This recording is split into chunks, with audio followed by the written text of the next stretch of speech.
Hello, and welcome to another episode of the Market Snapshot series.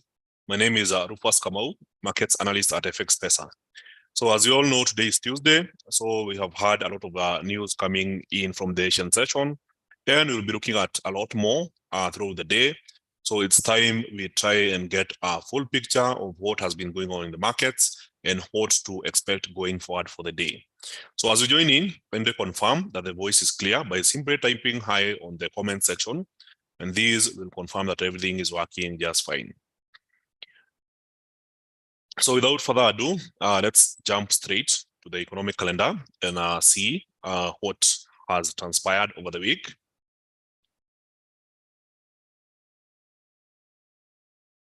So clearly, yesterday we didn't have a lot of news in the markets, except the Empire State Manufacturing Index, which came in very weak at negative 31.8. So this was down about 42 points from the previous reading of 10.8, and this is an indication that the state of New York manufacturing conditions just moved from expansionary to contractory. So when the number is positive, it indicates that the conditions are expanding. And if it's negative, then the industry or the sector is contracting. So it's yet another crack in the US economy. So now we are seeing manufacturing weakening. So while we consider the cocktail of data that the Fed is observing, then we are beginning to get contrasting signals, where on one hand, we saw a very strong job market report. We saw a strong PPI in April, CPI, but then the PPI was weaker, and also now we are seeing some contraction in manufacturing. So we'll need to see more data before we get a fuller picture of what we might expect the Fed to be doing on its next meeting. So yesterday in the afternoon, we had a speech from FOMC member Goldsby and another one from FOMC member Kashkari. Didn't seem to cause much of a volatility in the markets. And then FOMC member Cook. And that being 3 speeches means that we have 10 years to go for the week. So monetary policy meeting minutes for Australia were released early in the morning at 4:30 a.m. Then we saw Chinese data ranging from fixed asset investment, which came in lower than expected at 4.7%. Industrial production slowed down. Yes, it's an expansion from the previous reading of 3.9 to 5.6, but it doesn't meet the expectation of 10.9%. So besides the NBS press conference, there was also retail sales data from China, which expanded from 10.6% to 18.4%, but still missed the expectation of 22%.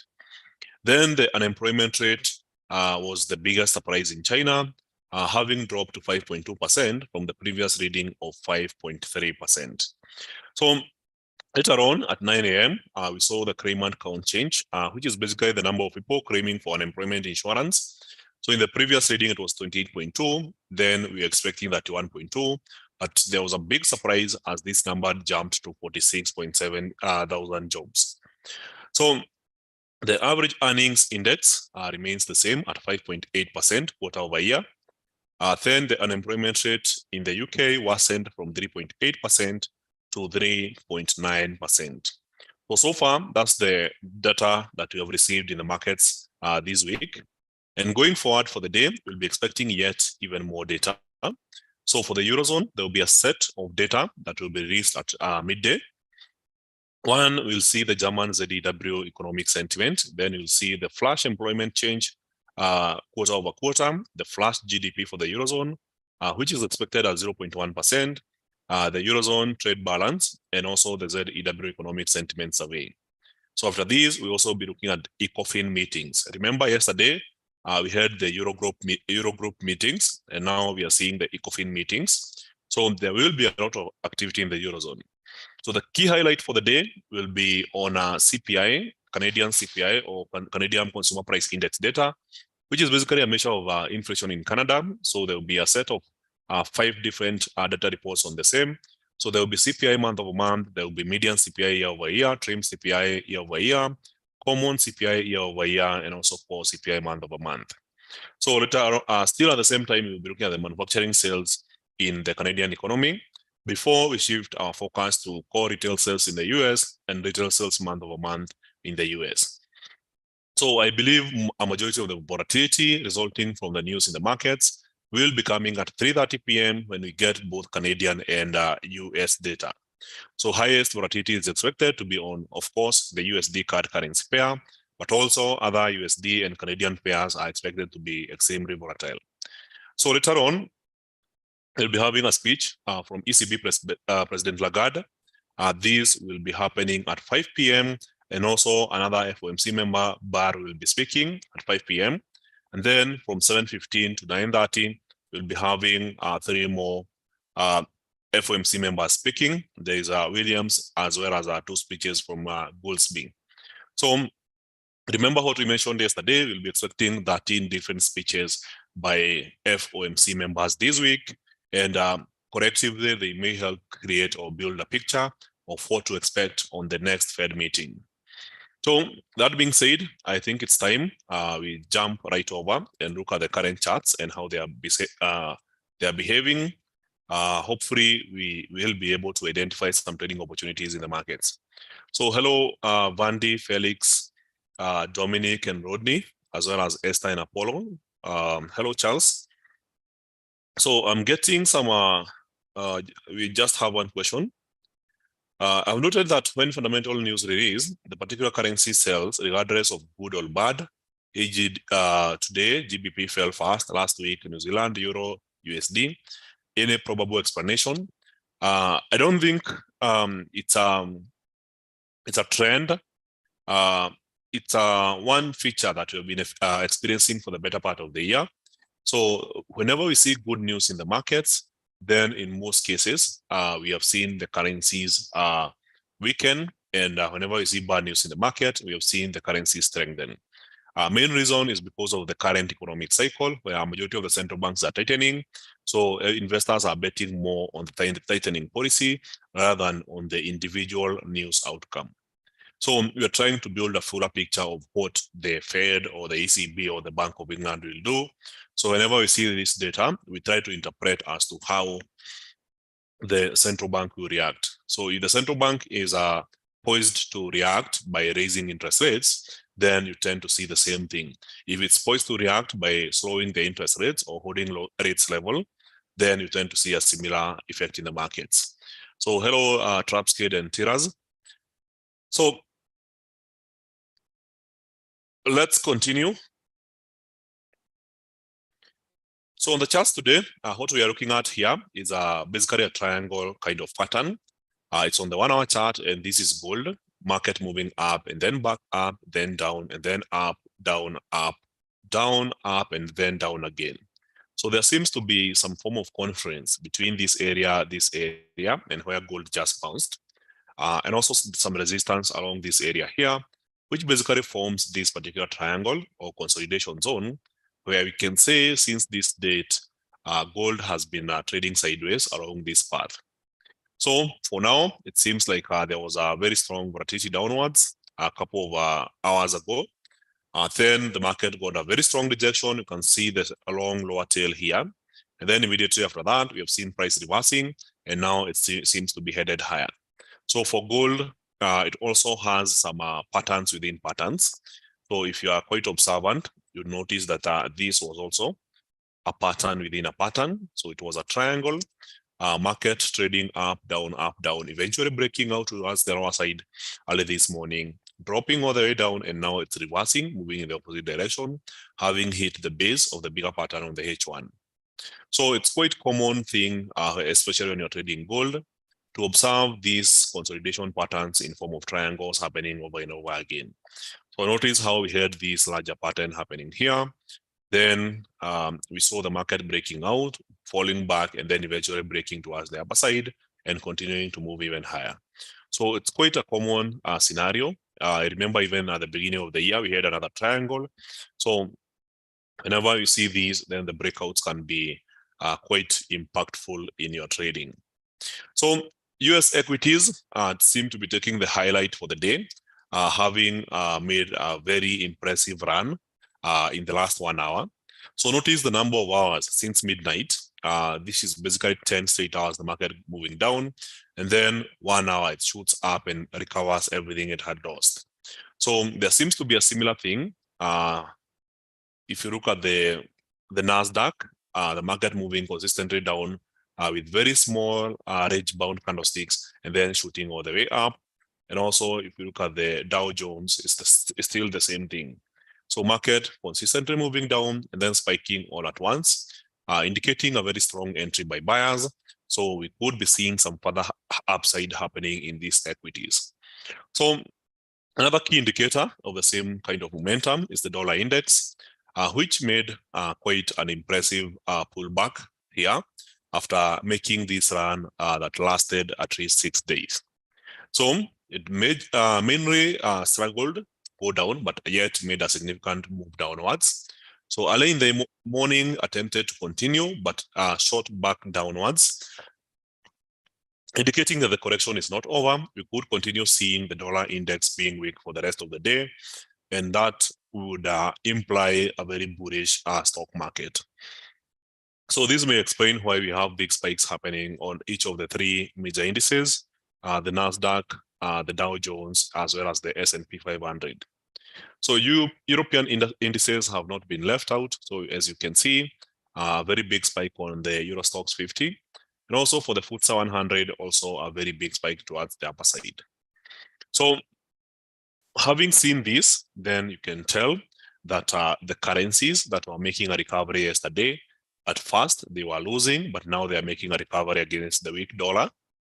Also, if you look at New Zealand USD, made a very good recovery, pulled back, and now today seems to be forming a continuation pattern. So if you look closely, you'd notice that this tends to qualify as a very nice pattern that we describe as a morning star. So Euro USD making a strong rejection of lower prices, very determined to get to our yesterday's target of 1.091. USD CAD made quite a pullback, and now it seems like we have a continuation pattern after rejecting higher prices here. So we could be seeing price pressing back down towards our target of 1.341. So USD JPY, this is the first time in a couple of days that we are seeing the Japanese yen strengthen against the US dollar. So a very short-term target is 135.48 and also 135.124. So as for gold, a very short-term target would be towards the upper trend line. So if I'm very optimistic here, we could be seeing gold rallying all the way up towards the upper trend line, and this would be a price level of around 2035.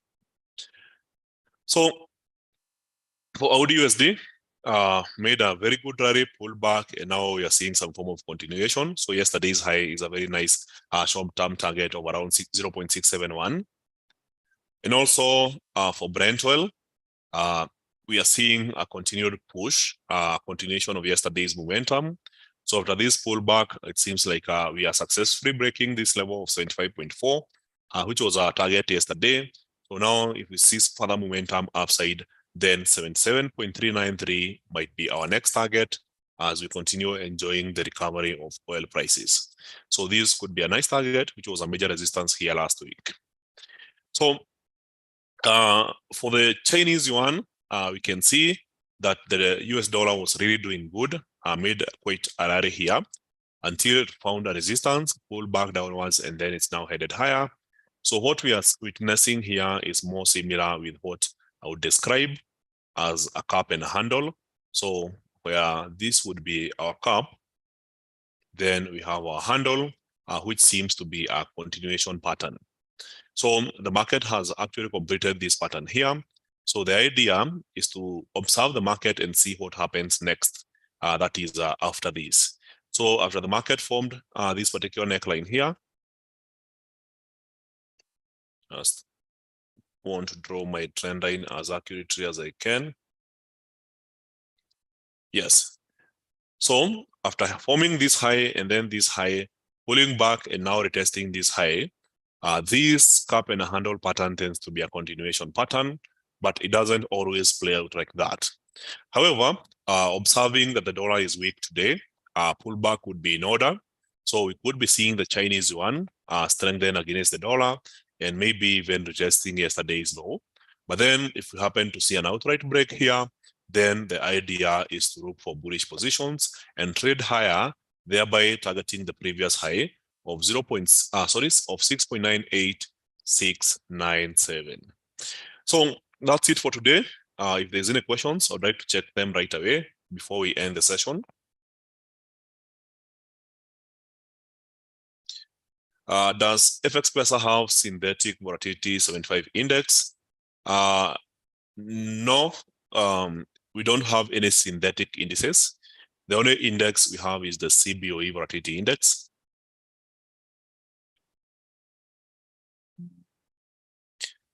So the VIX we have here is highly regulated. It's not synthetic. It's from the CBOE, basically measures the volatility of the S&P 500 index. So if you're looking to trade the VIX, then this is the right VIX you should be looking for. We know that the synthetic indices are highly manipulated and also underregulated. So if you are one person that trades the underregulated ones, then you should be quite careful about that. What happens to the other currencies when the dollar is weak? This is clear as day.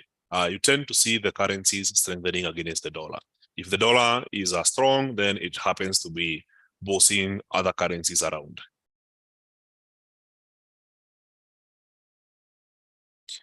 Yes, there's a good question. Hope you don't mind telling your strategy. Obviously, I don't do that. Any long-term gold sell side expectation? We are still having a lot of cracks happening in the markets. And with these risks and uncertainties, I expect gold to at least remain above 2,000 for oil until we have a clear path or we understand that the risks are over. So the risks currently happening in the US, especially the banking system, the real estate sector, credit crisis.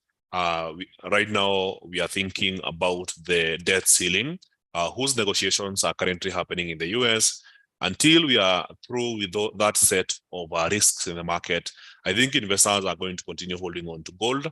So we could be seeing gold holding for a while before we see a reversal.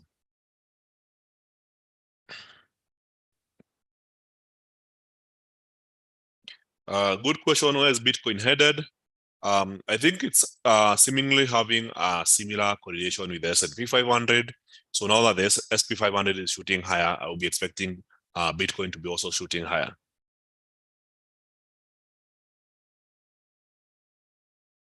Perplexed stocks raising while banking crisis is not yet solved. Yes, it's also a signal of, I would say there is disharmony in inflation. So yes, not inflation, but information. So we are seeing out of information that people are not sure of. Others are reacting, others are panicking, others are in greed mode. So with all this environment of uncertainty, then I expect this to be bullish for gold. Which is better, raw or standard accounts? We don't have that. We remember we are trading with FX Pesa. So Premier account is the one I recommend for you. So if you want to open an account, I will be sharing the link.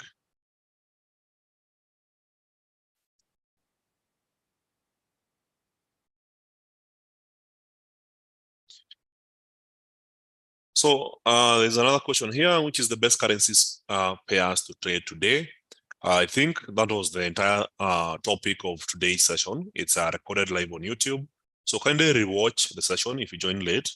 Then you'll get an idea of where we have identified opportunities for the day. So thank you guys, and I hope to see you on the next one.